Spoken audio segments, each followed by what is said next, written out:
So first of all, what is the need of this unit number 3? So basic need of this unit, that how to decide to where we can launch our transmitter station, and how mobile phone, how much strength of signal received by the mobile phone. This all calculation come under to unit number 3.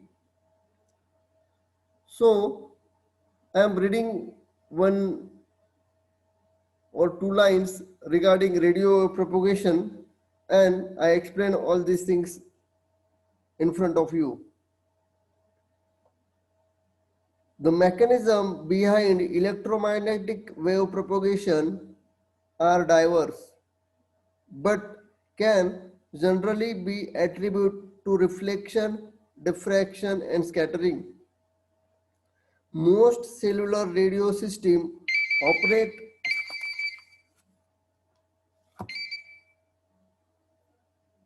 Most cellular radio systems operate in urban areas where there is no direct line of sight path between the transmitter and the receiver.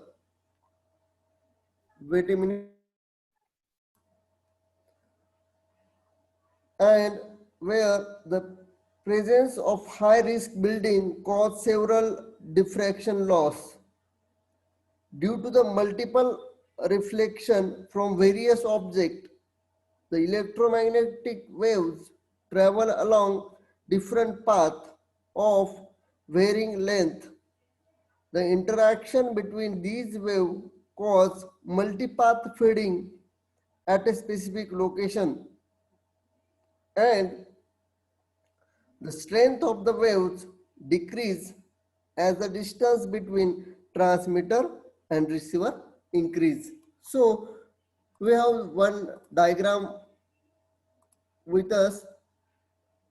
This is the diagram. Here is the one antenna. This is the antenna. This antenna transmit signal. Here is a one car, and inside this car there is a mobile phone present. Means here is a receiver, and here is a transmitter, that is receiver station is there. And look at this, the signal point. This is मला झोपले घोरायला लागले. This is the first signal that is directly goes to the mobile phone. This is second signal. This is one second signal. This is goes through. First of all, it goes to this building, and from this building, this goes to into the mobile phone.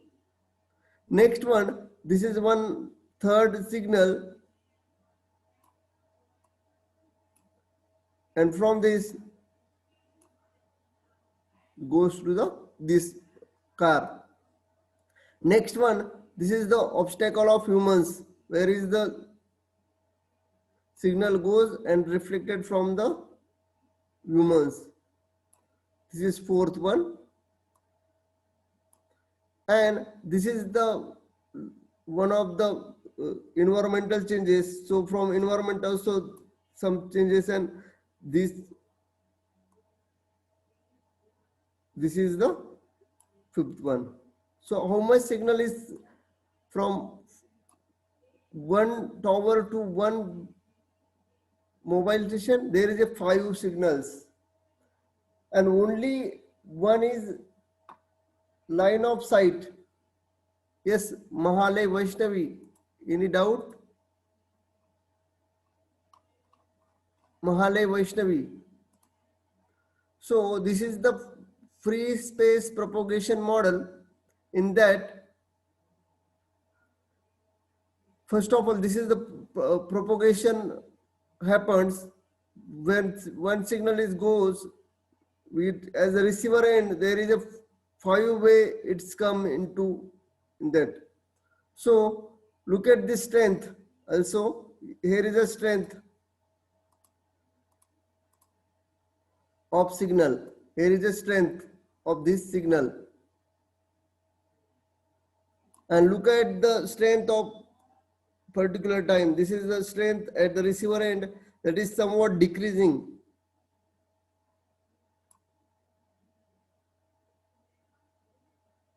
So this all calculation must be considered before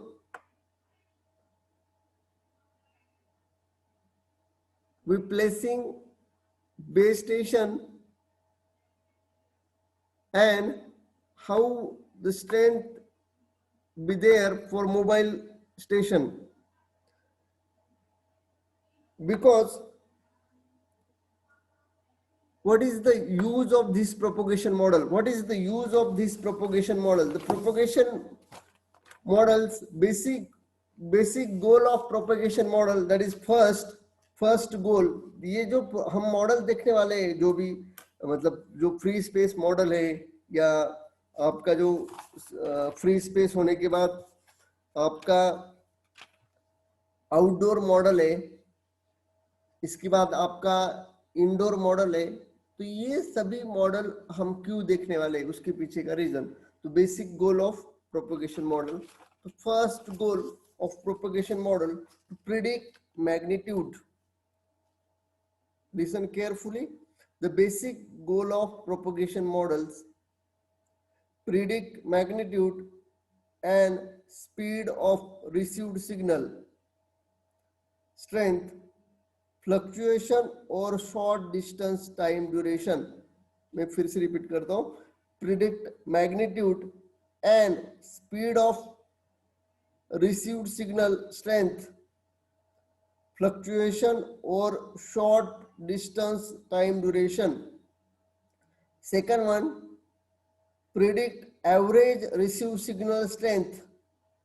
Predict average received signal strength for given transmitter receiver separation. Means जो receiver और transmission का separation है वो कहाँ तक आपका वो किस तरह से वेरी होगा या किस तरह से वो लॉन्च होना चाहिए, उसके रिलेटेड प्रोपोगेशन मॉडल का यूज है. अभी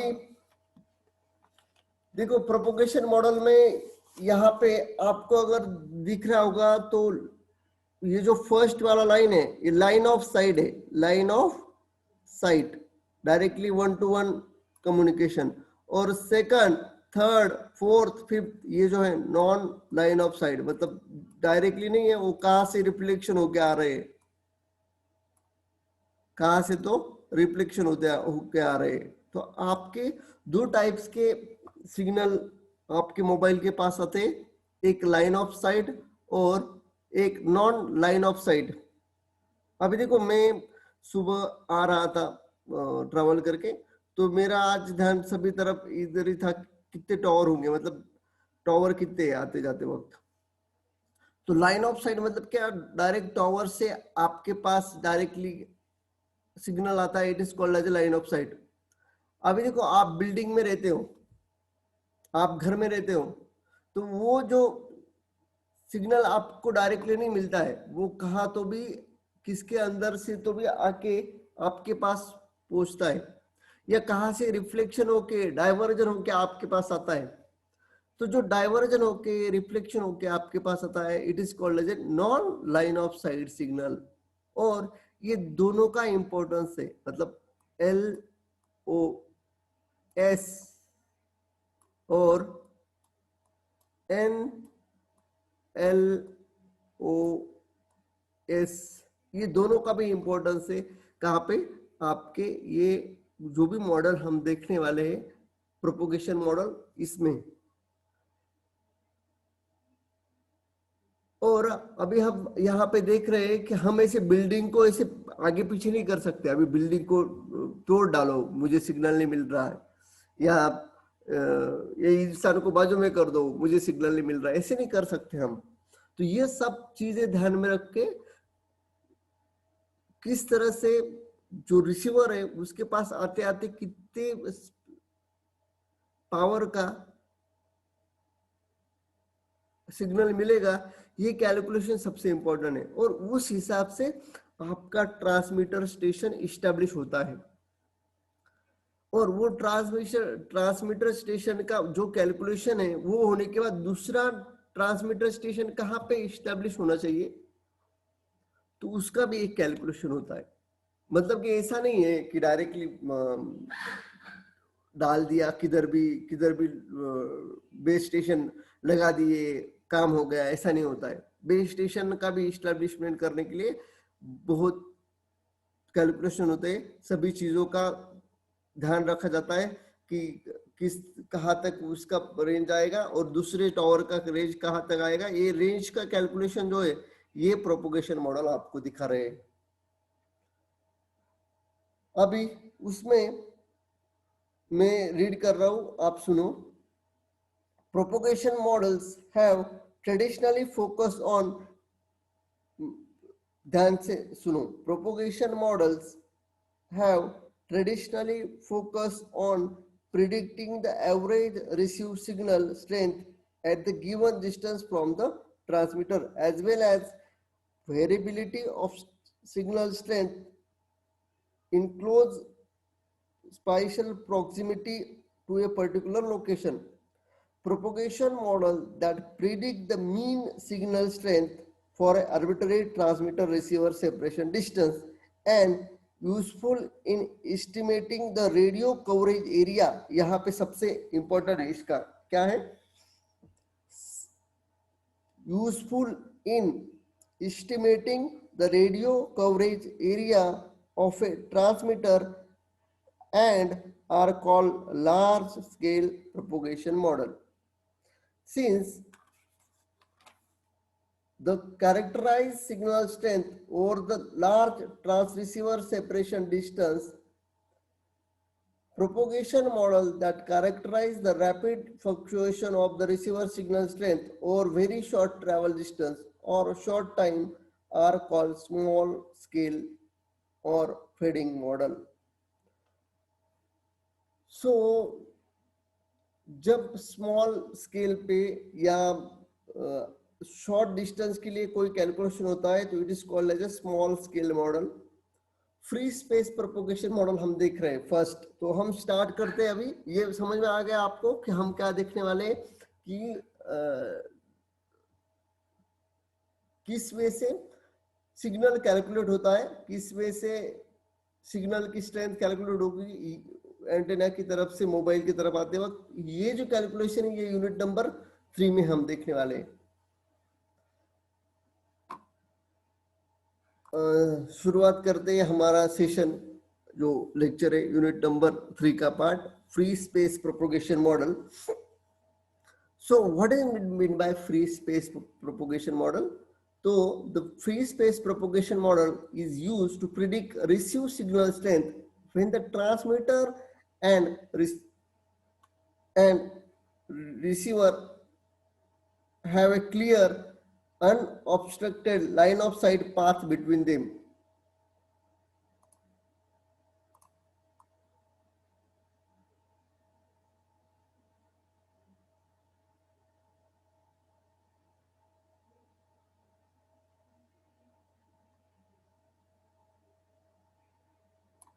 मतलब यहाँ पे देखो इनका क्या मीनिंग है, what is my free space propagation model, कि ये जो मैंने अभी आपको फर्स्ट वाला जो बताया था, फर्स्ट वाला जो सिग्नल बताया था, ये लाइन ऑफ साइट मतलब कोई भी डिस्टरबेंस नहीं है एक दूसरे के, मतलब ट्रांसमीटर और रिसीवर एक दूसरे के सामने है और एक दूसरे का विदाउट डिस्टरबेंस आपका सिग्नल जा रहा है।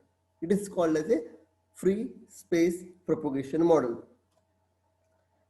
अभी इसके बारे में थोड़ा, the free space propagation model is used to predict received signal strength when the transmitter and receiver have clear unobstructed line of sight path between them.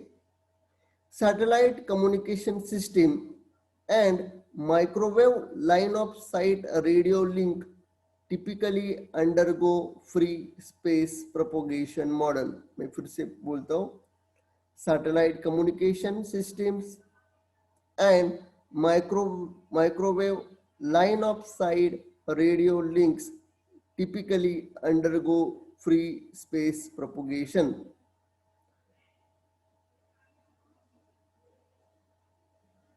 As with most large-scale radio wave propagation model, the free space propagation predict that received power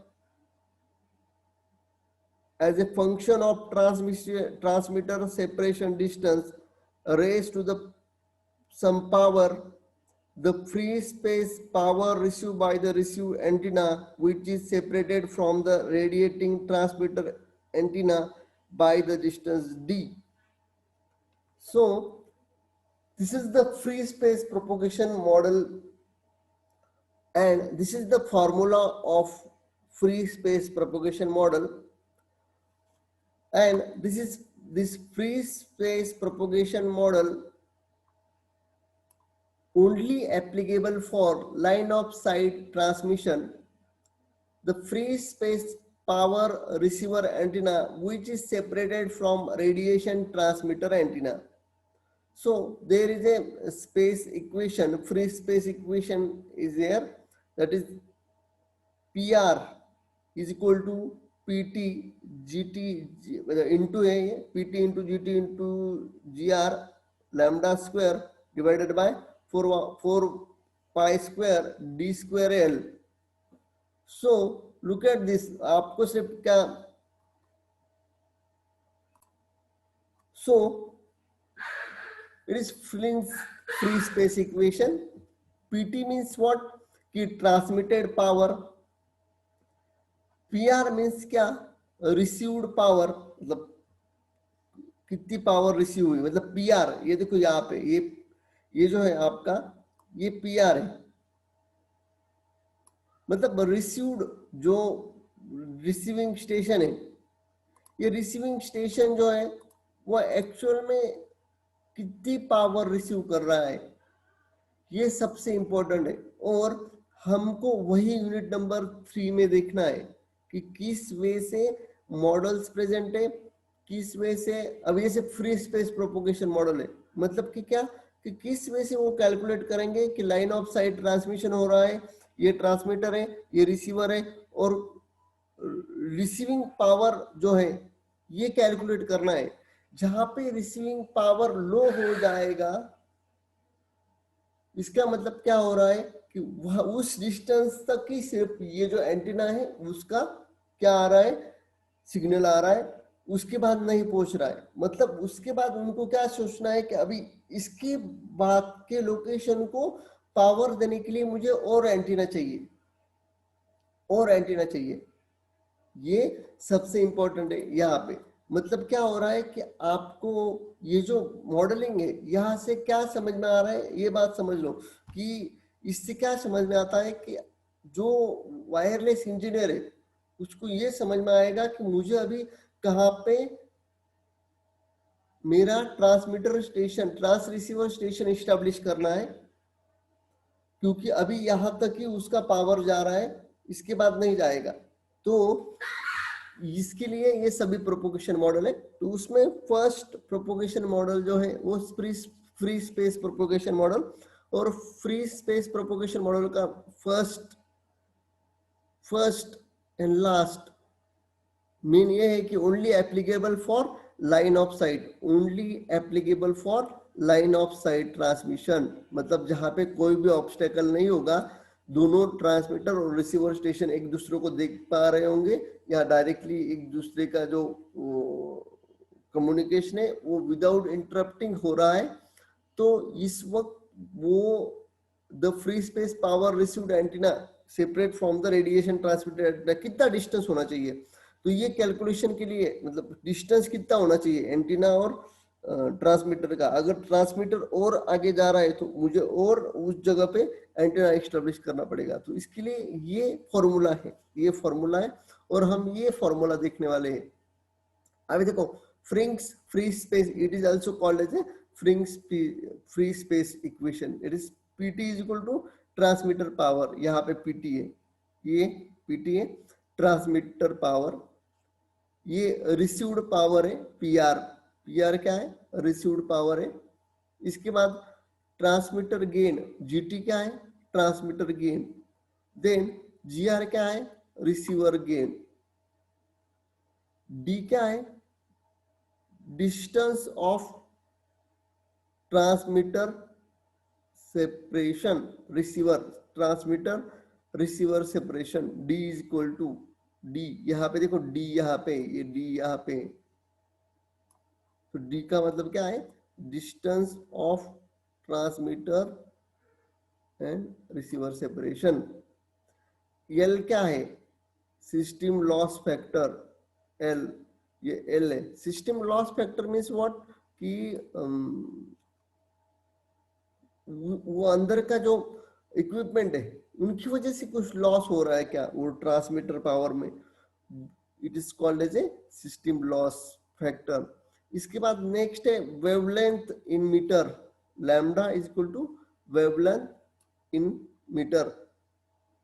सो ये जो है ये lambda square, तो lambda का क्या है lambda is equal to c divided by f, c divided by f. So PT and GT का जो है ये क्या इफेक्टिव आइसोफोरिक रेडिएशन पावर इसको बोलते हैं। इसके बाद general gain of antenna G is equal to 4 into P Y into A divided by Y square, यहाँ से ये कैलकुलेट मिलेगा। और पाथ लॉस देखो difference between the effective transmitter power and receiver power, मतलब कि सबसे इंपॉर्टेंट क्या है कोई भी मॉडल में, एक बात ध्यान रखो कोई भी मॉडल में सबसे इंपॉर्टेंट जो होता है वो होता है पाथ लॉस। पाथ लॉस मतलब क्या, पाथ लॉस मतलब ट्रांसमीटर इतनी पावर ट्रांसमिट कर रहा है मगर रिसीवर तक आते वक्त कितनी पावर आ रही है। जैसे देखो आप अगर घर में रहते हो तो आप किसी के घर में आप अगर बालकनी में खड़े रहते हो तो 5 के 5 आपके टावर जो आपका सिग्नल होता है ना यहाँ का सिग्नल, अभी देखो यहाँ पे ये देखो ये मेरे मोबाइल का सिग्नल है, सिर्फ एक ही सिर्फ क्या आ रहा है, एक ही सिर्फ ये आ रहा है, उसको एक ही सिर्फ स्ट्रेंथ आ रही है, मतलब उसका क्या है तो उसकी रेंज स्ट्रेंथ कम है यहाँ पे ऐसा, इसकी स्ट्रेंथ क्या है बहुत कम है, उसकी स्ट्रेंथ सबसे कम है। तो मतलब कि अब अगर मैं बाहर गया यहाँ से सिर्फ 10-15 मिनट के ऊपर गया तो मुझे ना बहुत अच्छी से रेंज मिलती है, मतलब सिर्फ 15-20 ये चले तो भी मुझे बहुत अच्छी से रेंज मिलती है। तो ये इंपॉर्टेंट है पाथ लॉस, मतलब क्या हो रहा है मुझे मैं यहाँ पे बैठा हूँ और जहां से टावर का ट्रांसमिशन हो रहा है तो उस वक्त क्या हो रहा है ज्यादा पाथ लॉस यहाँ पे हो रहा है।